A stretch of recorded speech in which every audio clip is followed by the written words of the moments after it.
অবাক হয়ে যাবে নবীর মুখ কেমন। কেন তার আলোচনা হবে এতক্ষণ ধরে? কি করেছেন তিনি? তিনি তো লেখাপড়া জানতেন না, তিনি ইউনিভার্সিটি লেখাপড়া জানেননি, তিনি তো বিদ্যালয়ে যাননি, তিনি তো দুনিয়ার কোনো মানুষের কাছে লেখাপড়া শিখেনি।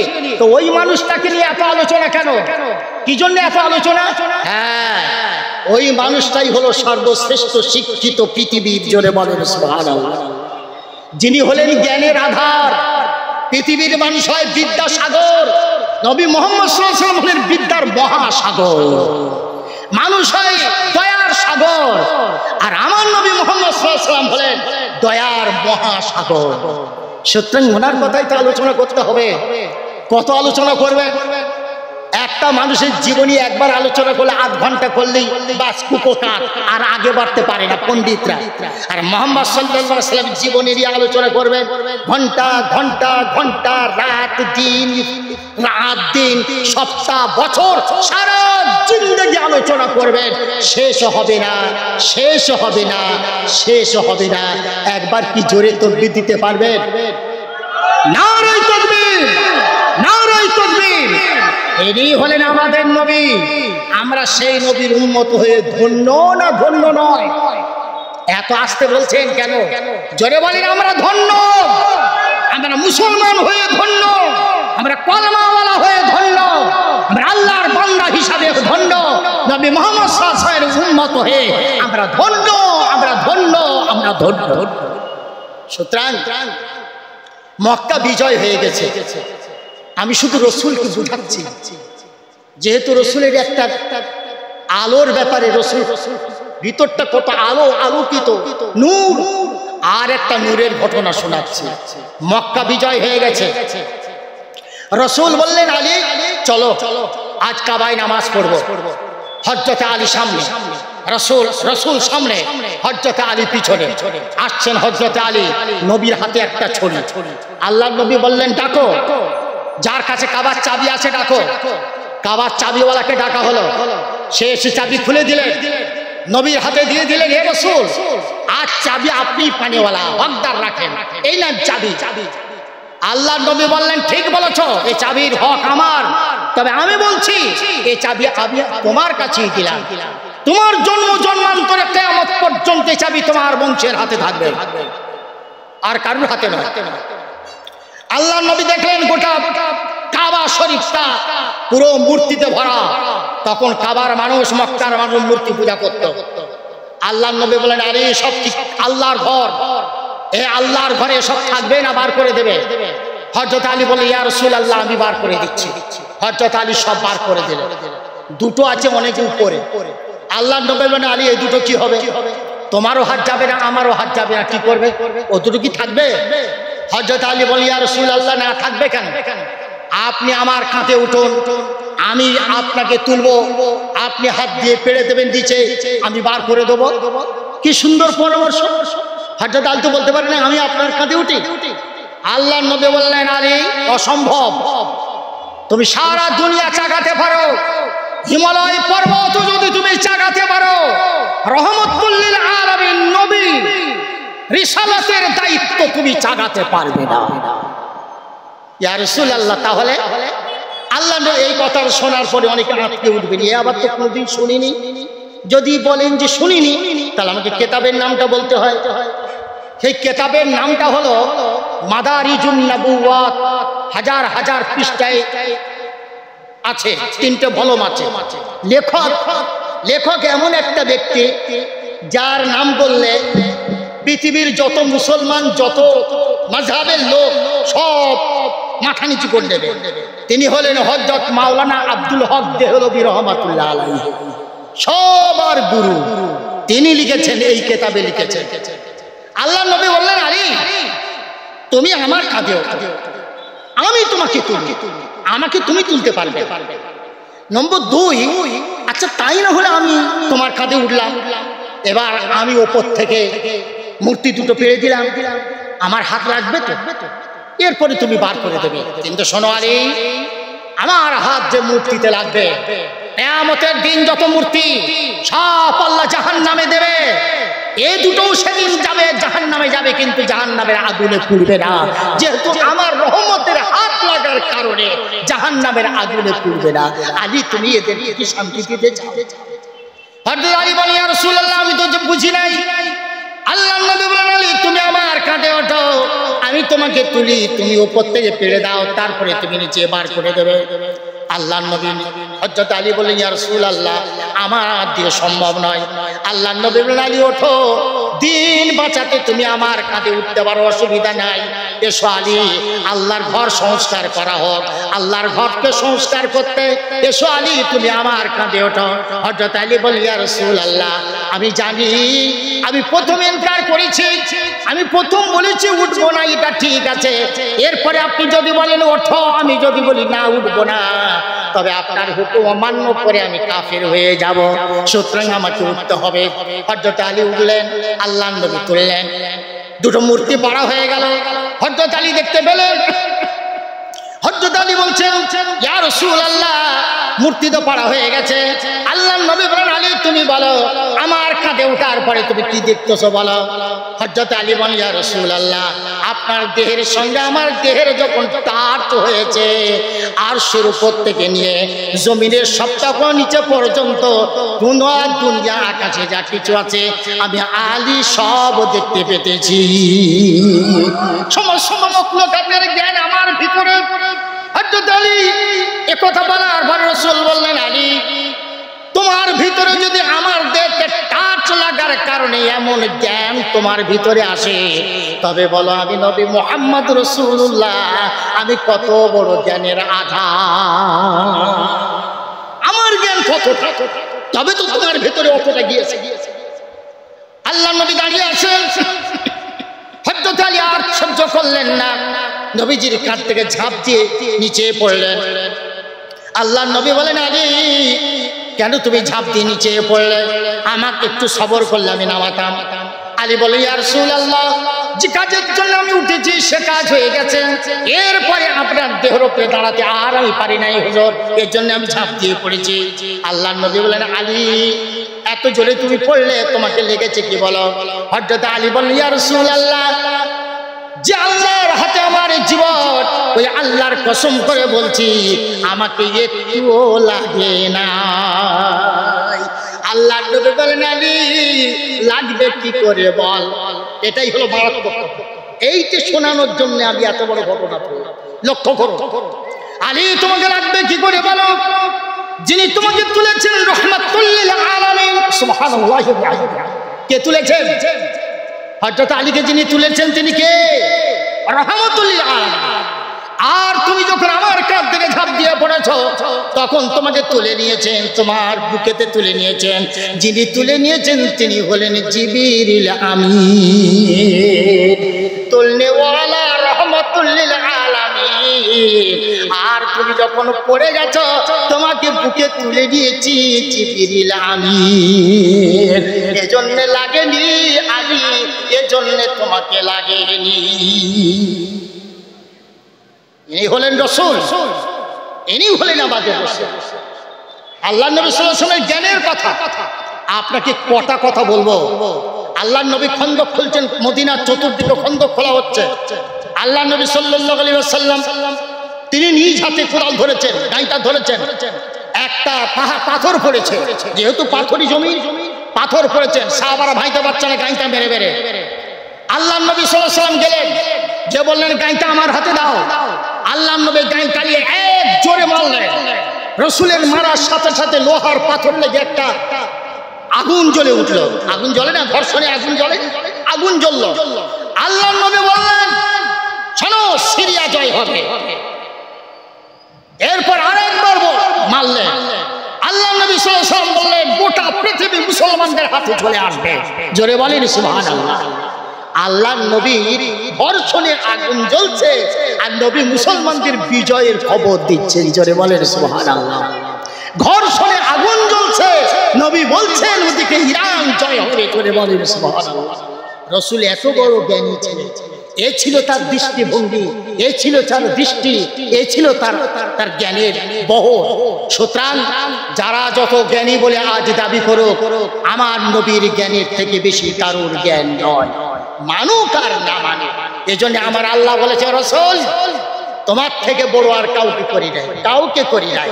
ওরা ফানা এলাকা যিকরাক, বড় হোক ছোট হোক, পণ্ডিত হোক মাস্টার হোক, সারা পৃথিবীর এ থেকে জেড পর্যন্ত ডিগ্রিধারী হবে, তবু তোমার নামের আলোচনা করবে, তোমার নাম নিয়ে আলোচনা করবে, তোমার জেকেরে মশগুল হবে। জোরে বলেন সুবহানাল্লাহ। প্রধানমন্ত্রী যত আগলম বাগলম করো, শেষ পর্যন্ত এসে আমার নবীর প্রশংসা করে না, ঠিক মতন জায়গা পড়লে করে না, করে না। দেশের প্রধানমন্ত্রীরা ওই যে কি নাম, আমাদের আমেরিকায় যিনি এসেছিলেন এর আগেতে, কি নামটা ভুলে যাচ্ছে আমি, না না না, যাই হোক, বললেন মোহাম্মদ সাল্লাল্লাহু আলাইহি ওয়াসাল্লামের মতন মানুষ আমি অনেক ইতিহাস পড়েছি, কিন্তু মোহাম্মদ সাল্লাল্লাহু আলাইহি ওয়াসাল্লামের মতন মানুষের জীবনে আমি আর কোনোদিন পড়ি না। ডনটা জি, তাহলে কে করেনি? সকল করেছে, করতে হবে, করতে বাধ্য। সুতরাং আমার নবীর যে কথাগুলো বলার জন্য আমি আপনাদের কাছে আদিষ্টিত হয়েছিলাম, আমার নবী হলেন আদর্শের নবী। আমি শুধু একটা কথা বলেছি, কালোর জন্য তিনি আদর্শ, রহমত। আবার কেউ যদি হেগে বলে রাসূল আমি এতিম, আমার বাবা নাই, মা নাই, কেউ নাই, রাসূল আপনি আমার জন্য কি রহমত এনেছেন, কি আদর্শ এনেছেন? নবী বলবেন ওরে এতিম শোন, আমি তোর জন্য রহমত এনেছি। ফাআম্মাল ইয়াতীমা ফালা তাকহার ওয়া আম্মাস সাইলা ফালা তানহার। ও এতিম, দুনিয়ার এতিমরা শোনো, আমি তোমাদের জন্য কি আদর্শ আনলাম। আমি দুনিয়ার মানুষকে বলে দিলাম ওরে দুনিয়ার মানুষ সৎ, আমি রাসূল বলছি সৎ। যখন কোন ইতিম রাস্তায় পড়ে, ধুলায় পড়ে, মাটিতে পড়ে কাঁদবে, বাবা নাই, মা নাই, মা আছে বাবা নাই, তোমার চোখের সামনে যদি এমন ঘটনা ঘটে, তুমি তাড়াতাড়ি ওই ইতিম বাচ্চাটাকে তুলে ধুলো ঝেড়ে তুমি বুকে তুলে দাও। আমি নবী মুহাম্মদ সাল্লাল্লাহু আলাইহি ওয়াসাল্লাম বলছি, ইতিমের লালন পালনকারী আর আমি নবী মুহাম্মদ সাল্লাল্লাহু আলাইহি ওয়াসাল্লাম জান্নাতে পাশাপাশি থাকব।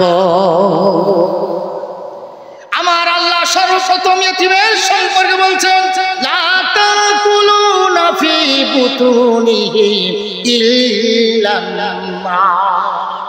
এই দুনিয়াতে যারা ইতিমের মাল খায়, ইতিমের সম্পদ যারা হরণ করে, আল্লাহ রাব্বুল আলামিন বলেন তারা ইতিমের মাল খেলো না, তারা দুনিয়ায় বসে জাহান্নামের আগুন খেতে শুরু করেছে। ইতিমের মাল ভয় করুন, এতিমের মালকে জাহান্নামের আগুন মনে করতে হবে, এতিমের সম্পদকে জাহান্নামের আগুন মনে করতে হবে। এতিমকে ভালোবাসুন, এতিমকে যে ভালোবাসে নবী বলেছেন সে আমাকে ভালোবাসে। আমি ছিলাম এতিম, আমি এতিম, সুতরাং যারা এতিম তাদেরকে ভালোবাসো, আমি নবী আমাকে ভালোবাসা। আল্লাহ নবীকে আবার কেউ যদি জিজ্ঞাসা করে রাসূল আমি গরিব, আমার জন্য কি আদর্শ এনেছেন হাবিব? আল্লাহ নবী বলেন ওরে গরিব সৎ, আমি তোদের জন্য আদর্শ দিয়েছি। আমি কি আদর্শ দিলাম? সৎ।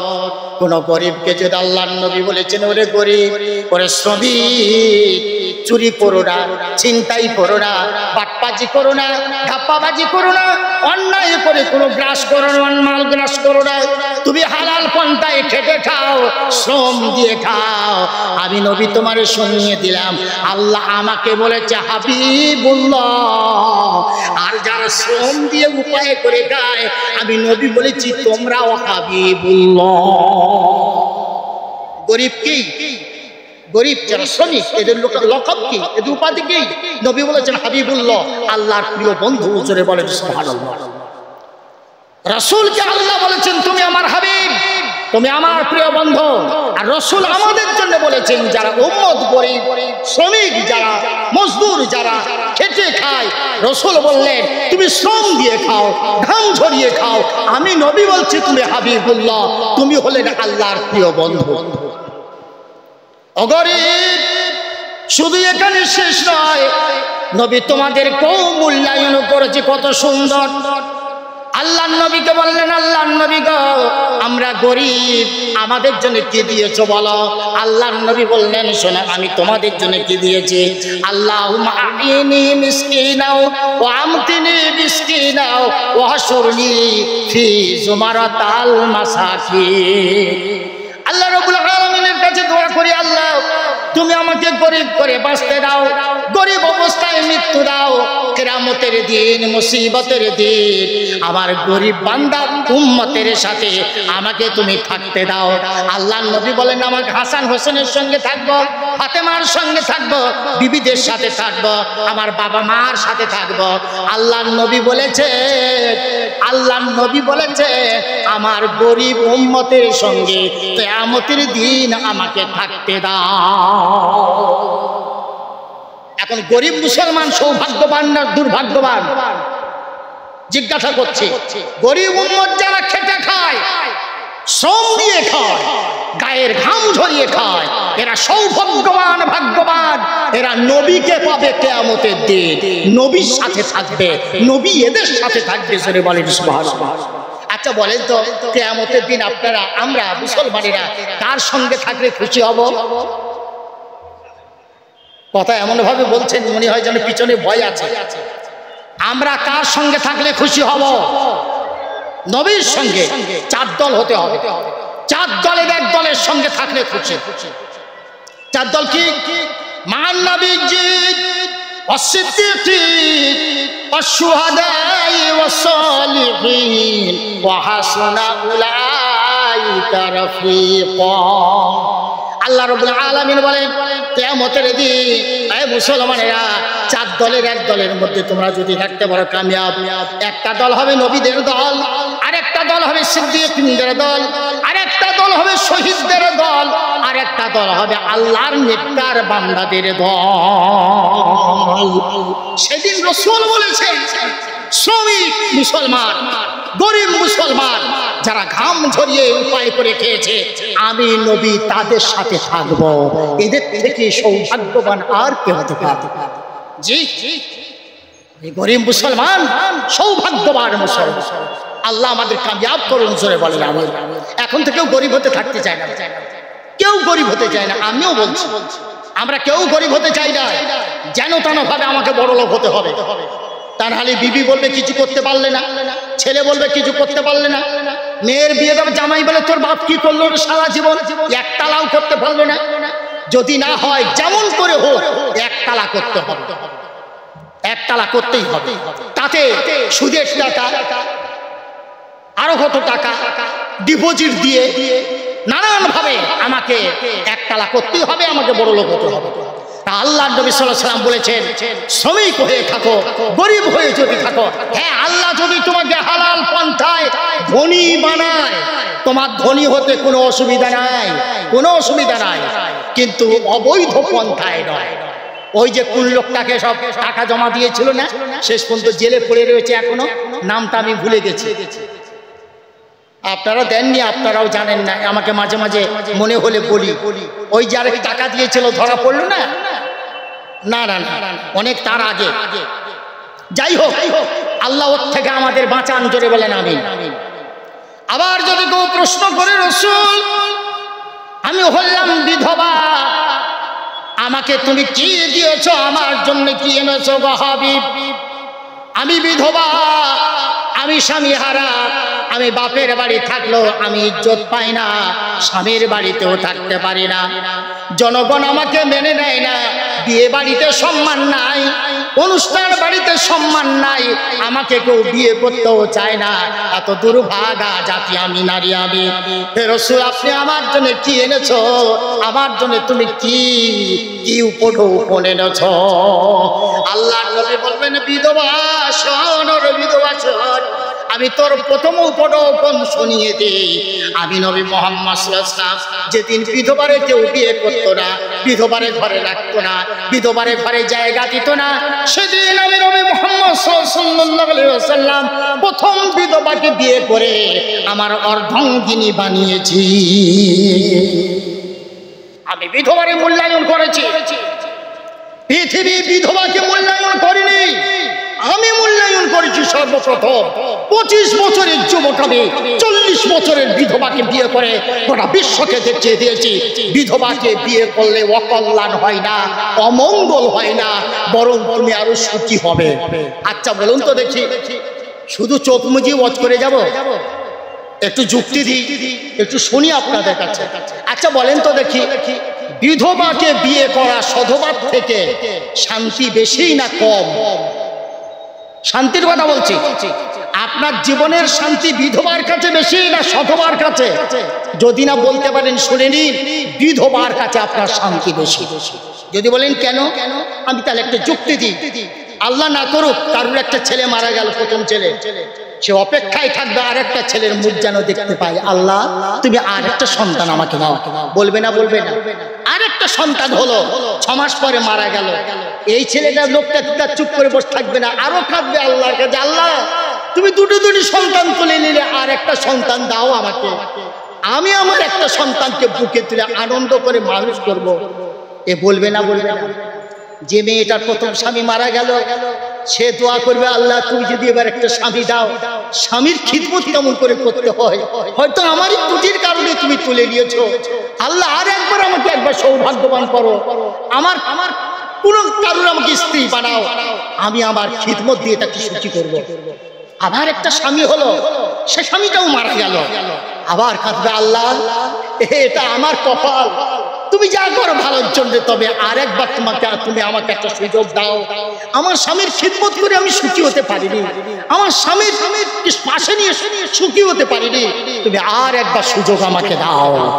এরা যখন আবার স্বামী পাবে, স্বামীর সঙ্গে দুর্ব্যবহার করবে না সুব্যবহার করবে? কথা বলো। বিচার বলতেছে এটা, যুক্তি বলতেছে এটা।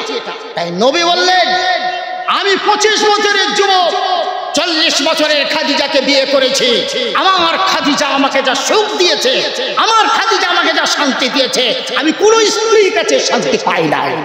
সুতরাং তোমরা বিধবাকে বিয়ে করো, আপত্তি নাই। আবার আল্লাহর নবী বললেন, বিধবা, শুনছেন তো হাদিসগুলো, আবার নবী বললেন, বিধবা আমি তোদের জন্য কি এনেছি শোন, কি দিলাম শোন।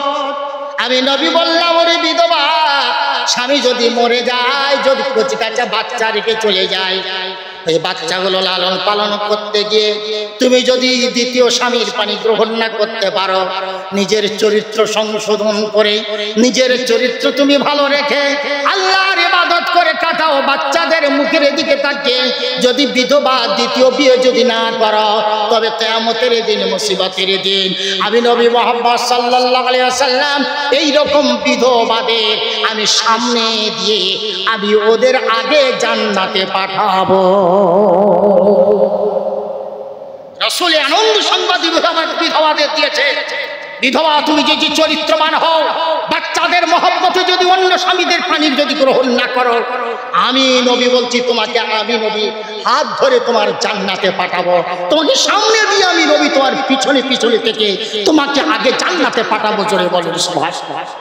রাসূল বলেছে, বিধবা ইসলাম তোমাকে ঠকায়নি, নারী তোমাকে ঠকায়নি, কন্যা তোমাকে ঠকায়নি, কাউকে ঠকায়নি, নারী জাতিকে ইসলাম ঠকায়নি। সারা দুনিয়া ঠকিয়েছে, নারী ঠকায় দেয়। শুধু আজকের প্রশ্ন একটা তাবর প্রশ্ন, কি বললো? ইসলাম নারীদের ঠকিয়েছে, বোরকার ঘোমটা দিয়ে ঠকিয়েছে। আরে বোরকার ঘোমটা যদি থাকতো, আজ সারা পৃথিবীর নারীর কাছে নারীরা ধর্ষিতা হতো না। নারীর কাছে যদি বোরকা আর ঘোমটা থাকতো, পর্দা বলে যদি তাদের কাছে কিছু থাকতো, বানতলার ঘটনা ঘটতো না, বটতলার ঘটনা ঘটতো না, নারী যেখানে সেখানে মত্ত না। নারীর ইজ্জত নারী নিজে নষ্ট করেছে। কলা ছিলে বিক্রি হয় না, কেক খুলে বিক্রি হয় না, রুটি তার খাম থেকে বার করে কেউ চাওয়ালা সকালবেলা ওই প্লেটে সাজিয়ে রাখে না, রাখে? কথা বলে রাখে? রাখে না। কেন? রুটি ওর খামের ভিতরে আছে তো জীবাণু থেকে বেঁচে আছে, কলা ওর ছেলার ভেতরে আছে, রোগ জীবাণু থেকে বেঁচে আছে। কেউ ছেলা কলা বাসনে সাজিয়ে রেখেছে, কেউ খেতে চাইবে না। নারী তুমি ছেলা কলার মতো না, তুমি খাম থেকে বেরো না রুটি, তুমি আজ ওই যে কেক, খোলা কেক, তোমাকে কেউ নিতে চায় না। কোন কথা ভারত নয়, গোটা পৃথিবী থেকে যাবে না যতদিন না নারী নিজের ইজ্জত নিজে হেফাজত করবে, ততদিন পর্যন্ত কোনোদিন কোন কথা উঠবে না। কেন উঠে না? তার কারণ আজকের যে কোন কথা যায়, নারী মেয়েদের বাবারা বিয়ে দিতে পারছে না, জেনা বাড়তেছে, কুচকুয়াটারে চলে যাচ্ছে, তার একটাই কারণ হলো নারী তার পর্দা করে না। আমি জালালউদ্দিন বলছি, কথাটা একটু তো ওজনদার হবে, শুনতে খারাপ লাগবে, কিন্তু বাস্তব। সরকার যদি দুধ দেয় সকালবেলা প্রত্যেক দিন 1 কিলো করে, যার ফ্যামিলি ইউনিট বেশি 2 কিলো ফ্রি দুধ দেবে। গরু কিনবে, গাই গরু কিনবে কেউ? কথা বলে না। কিনবে কেউ? গাই গরু কিনবে না। কেউ যদি বলে ভাই আমার একটা গরু আছে তুইলে, বলে গরু নিতে পারি, তোকে খড় দিতে হবে, গোল বেঁধে দিতে হবে, আর ও দেখাশোনার লোকও দিতে হবে, পারবি তো গরু নেবে? কেন গরু নেবে? ফ্রি দুধ দিচ্ছ, ইয়ং ছেলেদের ফ্রি দুধ দিচ্ছ তোমরা। মাথার কাপড় নাই, বুকে কাপড় নাই, জিন্সের প্যান্ট গেঞ্জি গায়ে দেওয়া, অর্ধ শরীর নগ্ন, ধর্ষণ বাড়বে কমবে না। ফাঁসি দেবে, ওই ফাঁসির ভয় করে না। ওই একটা এমন সময় আগুনকে ভয় করে না, জাহান্নামকে ভয় করে না, আল্লাহকেও ভয় করে না। এজন্য ইসলাম বলেছে নারী পর্দা, এইজন্য ইসলাম বলেছে নারী ঘরের ভিতরে থাকো, বাইরে যেও না। এরা হলো বিড়ালের জাত, তুমি হলে সুকুমার। দুজন যদি সামনাসামনি হয়ে যায়, এক কামড় অন্তত দেব। জি, সেজন্য ইসলাম নারীর পর্দার কথা বলেছে। ছেলেরা বলেছে বাইরে যাও, কল কারখানায় যাও, মাঠে যাও, ময়দানে যাও, অফিসে আদালতে যাও। ছেলেদের পর্দার কথা বলে না, তবে ছেলেদের একটা পর্দা আছে।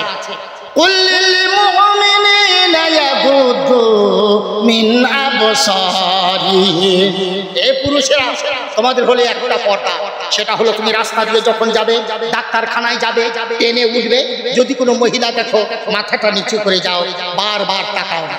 আল্লাহর নবী কি সতর্ক করেছেন। এ যুবক, এ পুরুষ, শোনো, তোমার প্রথম নজরটা মাপ, দ্বিতীয় নজরটা পাপ। প্রথম নজরটা মাপ, দ্বিতীয় নজরটা পাপ। আপনি গাড়িতে উঠলেন, উঠিয়ে দেখলেন একজন মেয়ে বসে আছে, মাথায় কাপড় নাই, গায়ে তার কাপড় নাই, এলোমেলো। আপনার প্রথম নজরটা পড়েছে, এই নজরটা আপনার জন্য মাপ, আল্লাহ গুনাহ দেবে না। যদি প্রথমবার আপনি ইচ্ছা করে তাকান, এটা হবে আপনার জন্য পাপ। মাথা নিচু করছি। আল্লাহ নবী সাল্লাল্লাহু আলাইহি ওয়াসাল্লাম বলেছেন, নারী তুমি পর্দা করো, খবরদার নারী এমন পর্দা করো। আল্লাহ রাসূল বলেছেন, কোন যুবক আর কোন যুবতী, বেগানা যুবক বেগানা যুবতী যদি এক জায়গায় বসে গল্প করে, তাদের মাঝখানে শয়তান কাজ করে। শয়তান কি কাজ করে? ভালো কাজ করে? শয়তান ভালো কাজ করে না, সর্বনাশ হওয়ার কারণ। জি, আমি হাসি, কি বলবো আপনাদের কাছে। মনে করি একটা মেয়ে ধর্ষিত হয়েছে, তার আন্দোলন করতে হাজার হাজার মেয়ে গায়ের কাপড় খুলে দিয়ে ধর্ষণের প্রতিবাদ রাস্তায় নেমে করছে পুরুষদের সাথে। একটা নারীর ইজ্জত বাঁচাতে হাজার নারী এবার নেমেছে, তারা বিরুদ্ধে। এর নাম প্রতিবাদ। আল্লাহ হেফাজত করুন, পর্দা করুন, মা বোনদের পর্দা করুন, মেয়ের পর্দা করুন। কেন আপনার কথা শুনবেন আপনি বাবা? কেন আপনার কথা শুনবেন আপনি স্বামী? সুতরাং মা বোনদের পর্দা হলো ফরজ। নামাজ পড়া কি? কথা বলুন। আরে ভাই, উনি তো এসেছেন, আমিও তো দেখতে পেয়েছি। কথা বলুন। 5 ওয়াক্ত নামাজ পড়া কি? রোজা রাখা কি? রমজান মাসে রোজা রাখা কি? টাকা হলে হজ করা কি? ফরজ। ঠিক তেমন করে মা বোনদের পর্দা করা ফরজ। আমি আর একটা যুক্তির কথা বলে ছেড়ে দেবো। বলুন তো দেখি, আমরা পুরুষরা মসজিদে 5 ওয়াক্ত নামাজের ক ওয়াক্ত নামাজ জোরে কেরাত পড়ি? এশা, মাগরিব, ফজর 3 ওয়াক্ত। মেয়েরা ক ওয়াক্ত জোরে কেরাত করতে পারে? হ্যাঁ, পারে না। কেন? নামাজ তো আল্লাহর হুকুম। ওরা যে রাকাত পড়ে আমরা সেই রাকাত পড়ি, ওরা যে ওয়াক্ত পড়ে যে ওয়াক্ত পড়ে আমরা সেই ওয়াক্ত পড়ি। তাহলে আমরা জোরে পড়ি 3 ওয়াক্ত, ওরা কোনো ওয়াক্ত জোরে পড়তে পারে না। কেন? কারণ হলো এটাই, নারীদের পর্দা, নারীদের গলার আওয়াজটাও পর্দা। সেজন্য কোন নারী যদি বলে আমি পুরুষ সমতুল্য, সুতরাং আমি পড়তেছি আলহামদুলিল্লাহি রাব্বিল আলামিন আর রহমানির রহিম, 3 আয়াতে যেতে হবে না, নামাজ ভঙ্গ হবে না? হবে না? ভঙ্গ হবে, কারণ ওর কণ্ঠটাও পর্দা। এখন নারী তুমি যদি জোর করে বলো পুরুষ সমতুল্য শাসন নেবো, আমরা পুরুষ সমতুল্য স্বাধীনতা নেবো, আরে তোর লোয়ার ক্ষমতাটা কোথায়? আমি আর বাড়াতে পারলাম না, সুতরাং মা বোনরা পর্দা করো। তোমার কণ্ঠ যদি পর্দা হয়, কোরআন যদি তুমি জোরে না পড়তে পারো, নামাজ যদি না জোরে পড়তে পারো, ঝগড়া করতে পারো জোরে, এটা যায়? হ্যাঁ? তাহলে কি করে হয়? মা বোনেরা মরবার সময় 5টা কাপড় নিয়ে কবরে যাবে, আর যতদিন বেঁচে থাকবে ততদিন আপনি আল্লাহকে পরোয়া করবেন না? অসম্ভব। সুতরাং আমার ভাইরা, আপনাদের মনোনীত বক্তা, আপনাদের আকাঙ্ক্ষিত বক্তা বাংলাদেশ থেকে এসেছেন মনে হচ্ছে, ভাই এসে গেছেন। আমি অনেকদিন বাদে আপনাদের কাছে এসে আল্লাহর শুকরিয়া আদায় করছি, আপনাদের কৃতজ্ঞতা আদায় করছি। অনেক দিন আগে এসেছিলাম একদম জোয়ান, এখন এসেছি অনেকে চিনতেই পাচ্ছেন না।